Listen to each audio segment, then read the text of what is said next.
রায়টা জাজমেন্টের কপি অনেক আগে বের হওয়া উচিত ছিল, কেন হয় নাই এবং দেশবাসী গোলাম জানে না। বিচারক মন্ডলীরা সবাই কি কামরুজ্জামানকে এই তার এই অপরাধের জন্য সর্বোচ্চ শাস্তির প্রতি রায় দিয়েছে? কোন বিচারপতিটা এই কামরুজ্জামানকে তার এই অপকর্ম থেকে অব্যাহতি দিয়েছে? আমরা পত্র পত্রিকায় জানতে পারি না। আমি তো বলবো এটা রায় প্রকাশ না হওয়ার আগে তো এটা জানার সুযোগ নেই কারো। না না না, কারণ এগুলো জিনিস আমরা যদি মাংদাতার আমলে ওই থিওরিতে যদি বসে থাকি, slow and steady win the race, এটা ভুল হবে। কারণ ৭১-এর যে সমস্ত নরপিশাচরা যারা হত্যা, খুন খারাপি, ধর্ষণ, লুণ্ঠন, অগ্নিসংযোগ করেছে, এটা সর্বোচ্চ আদালত থেকে প্রমাণিত। কিন্তু এখন আমি যদি মিডিয়ার মাধ্যমে দেশবাসীর কাছে জানতে চাই, মাননীয় প্রধানমন্ত্রীর কাছে জানতে চাই, আর কত জাজমেন্টের পর এই সব ঘাতক দালালরা এই জামাতি ইসলামের রাজনীতির প্ল্যাটফর্মে বসে এখনো দেশকে ধ্বংস করার পায়চারা করছে। নিরহ নিরপরাধ নিরস্ত্র মানুষদেরকে পেট্রোল বোমা মারতেছে, ককটেল মারতেছে। মানে তাদের যে বর্বরতা, নৃশংসতা এখনো বন্ধ হয় নাই। তো আমি মনে করি যে জামাত ইসলামকে বিলম্ব না করে এটাকে ব্যান করে দেওয়া উচিত। এটা পূর্বের বিচারপতিরাও একই রায় দিয়েছেন যে জামাত একটা মানে খনি অর্গানাইজেশন পরিকল্পিতভাবে তাদেরকে নিরহ নিরাপরাধ মানুষদেরকে হত্যা করেছে। এরা ৭১ সালে এই খান সেনাদের, পাকিস্তানিদের এই যে অক্সিলারি ফোর্স হিসাবে গেজেট নোটিফিকেশন তাদের নাম আছে, রেশন খাইছে, সব সুযোগ সুবিধা নিয়েছে, আমার মা বোনদেরকে হত্যা করেছে, ধর্ষণ করেছে, লুণ্ঠন করেছে। তাদেরকে রায় এই জিনিসটা স্পষ্ট হওয়া উচিত ছিল যখন এই ট্রাইব্যুনাল করা হলো। অদ্ভুত যে এই খনিরা বিচারে আপিল করতে পারবে, রাষ্ট্রপক্ষ আপিল করতে পারবে না। এর জন্য আমাদের আন্দোলন করতে হয়েছে। জাগরণ মঞ্চের একটা বিরাট সাফল্য, সেদিন সারা বাংলায় একই আওয়াজ উঠেছিল, তুই রাজাকার, তুই রাজাকার, এই কাদের মোল্লার ফাঁসি চাই, ফাঁসি চাই। কাদের মোল্লার ফাঁসি ঠিকই হয়েছে, কিন্তু আশ্চর্য, কুখ্যাত গোলাম আজম যে জামাতের আমির, যে পাকিস্তানে স্বপ্নকে লালন করেছিল পূর্ব পাকিস্তান উদ্ধার করবে, অথচ তার মৃত্যু হলো।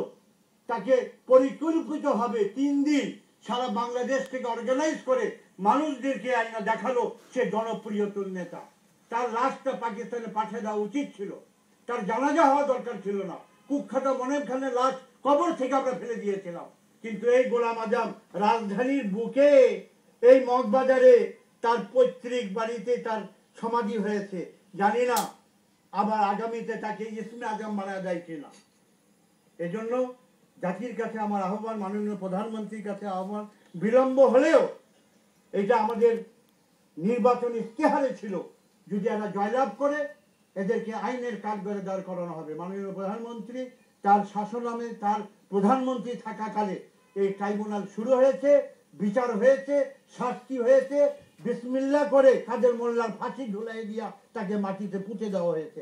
এখন কামরুজ্জামানের মতো, সোবহান মিয়া আর মতিউর রহমান নিজামী, আমি দেখতে চাই এক দড়িতে তাদের ফাঁসি চাই। মতিউর রহমান নিজামী আর সোবহান, এদেরকে আর কোনো ছাড় নাই, এদের এক দড়িতে ফাঁসি চাই। তাহলে আজকে যারা বোম মারতেছে, পেট্রোল বোম মারতেছে, জামাত হয়ে, বিএনপি হয়ে, এখন খালেদা জিয়াকে ১ নম্বর আসামি করা উচিত। মতিউর রহমান নিজামীকে ৩০ লক্ষ শহীদের রক্তের বিনিময়ে যে লাল সবুজের পতাকা এদেরকে উপহার দিয়েছেন, ইনারা পথ পথ করে পতাকা গড়িয়ে মন্ত্রিত্ব করেছেন, একটাকে ছাড় দেওয়া হবে না। এখন সংলাপের জন্য কিছু অপদার্থ, আমি বলবো এরা সকল বুদ্ধিজীবী, সংলাপ খালেদা জিয়াকে বলতে হবে আমি জয় বাংলা ৭১-এর স্লোগান দিব, আমি জয় বঙ্গবন্ধু বলবো, তাহলে সংলাপ হতে পারে। বঙ্গবন্ধুকে অস্বীকার কইরা জাতির পিতাকে অসম্মানজনক অবস্থায় রেখা কোনো সংলাপ দরকার নাই। দরকার লাগলে আমরা আরো লড়াই করব, এদের অস্তিত্ব বাংলাদেশ থেকে মুছে ফেলতে হবে, তাহলে এদেশের মানুষ সুখী হবে। আর না হলে উন্নয়নের যে গতি, যে টাকা এরা বন্ধ করে দিচ্ছে। আজকে আমি প্রশ্ন করতে চাই, বিগত যে সমস্ত আন্দোলন আর এ সমস্ত অবরোধ যেগুলো মানুষকে মেরেছে, আমরা কি তাদের বিরুদ্ধে চার্জশিট দিতে পেরেছি? আমরা কি তাদেরকে শাস্তি দিতে পেরেছি? ২-৪ জনের যদি সংক্ষিপ্ত আদালতে বিচার করে যদি ফাঁসি দিত, আর এই ধরনের বোমাবাজি আর পেট্রোল বোমা মারার সাহস পেত না।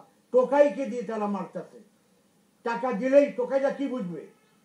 এই জন্য মাননীয় প্রধানমন্ত্রীর কাছে আজকের এই এটিএন নিউজের এই মূল্যবান এই মুহূর্তে আমি সরকারের কাছে সবিনয় আবেদন, জামাত ইসলামীকে নিষিদ্ধ করা হোক, আর বেগম খালেদা জিয়াকে হুকুমের আসামি না, জুলফিকার আলী ভুট্টোর ফাঁসি হয়েছিল কি জন্য হয়েছিল? জি, সে পিস্তল দিয়ে মেরেছিল, বন্দুক দিয়ে মেরেছে না, হুকুমের আসামি ছিল, এর জন্য ফাঁসি কাটতে ঝুলেছে। এই খালেদা জিয়াও বিরতি নিয়ে আমরা আপনার কাছে আবার আসবো। প্রিয় দর্শক, আমরা বিজ্ঞাপন